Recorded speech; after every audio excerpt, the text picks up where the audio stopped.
उत्पत्ति 23:120। उत्पत्ति 23:1।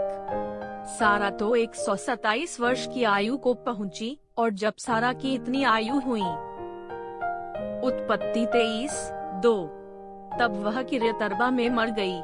यह तो कनान देश में है, और हेब्रोन भी कहलाता है, इसलिए अब्राहम सारा के लिए रोने पीटने को वहां गया। उत्पत्ति 23:3। तब अब्राहम शव के पास से उठकर हित्तियों से कहने लगा। उत्पत्ति 23:4। मैं तुम्हारे बीच अतिथि और परदेशी हूँ, मुझे अपने मध्य में कब्रिस्तान के लिए ऐसी भूमि दो जो मेरी निज की हो जाए, कि मैं अपने मृतक को गाड़कर अपने आँख की ओट करूँ। उत्पत्ति 23:5। हित्तियों ने अब्राहम से कहा। उत्पत्ति 23:6। हे हमारे प्रभु, हमारी सुन, तू तो हमारे बीच में बड़ा प्रधान है। हमारी कब्रों में से जिसको तू चाहे उसमें अपने मृतक को गाड़, हम में से कोई तुझे अपनी कब्र के लेने से न रोकेगा, कि तू अपने मृतक को उसमें गाड़ने न पाए।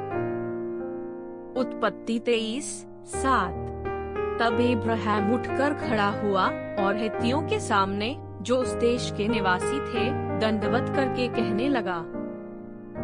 उत्पत्ति 23:8।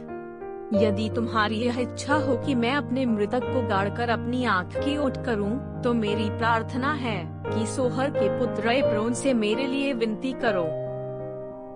उत्पत्ति 23:9।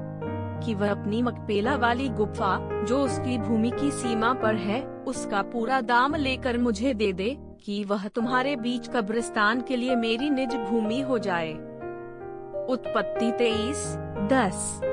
एप्रन तो हित्तियों के बीच वहां बैठा हुआ था, इसलिए जितने हित्ती उसके नगर के फाटक से होकर भीतर जाते थे, उन सभी के सामने उसने अब्राहम को उत्तर दिया। उत्पत्ति 23:11। हे मेरे प्रभु, ऐसा नहीं, मेरी सुन, वह भूमि मैं तुझे देता हूँ, और उसमें जो गुफा है वह भी मैं तुझे देता हूँ। अपने जाति भाइयों के सम्मुख मैं उसे तुझको दिए देता हूँ, अतः अपने मृतक को कब्र में रख।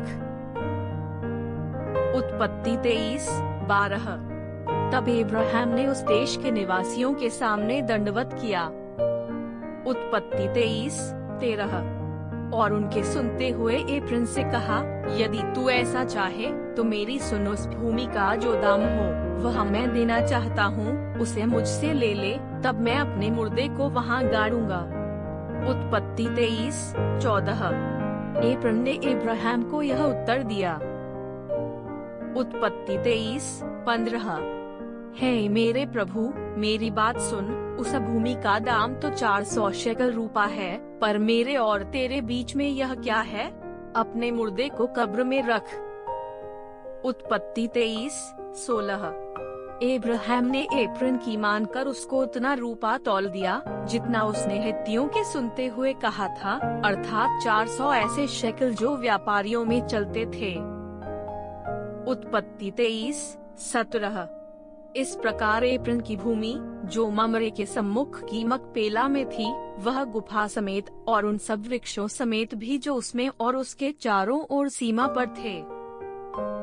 उत्पत्ति 23:18।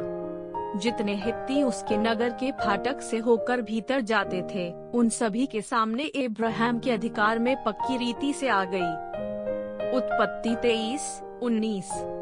इसके पश्चात अब्राहम ने अपनी पत्नी सारा को उस मकपेला वाली भूमि की गुफा में, जो ममरे के अर्थात हेब्रोन के सामने कनान देश में है, मिट्टी दी।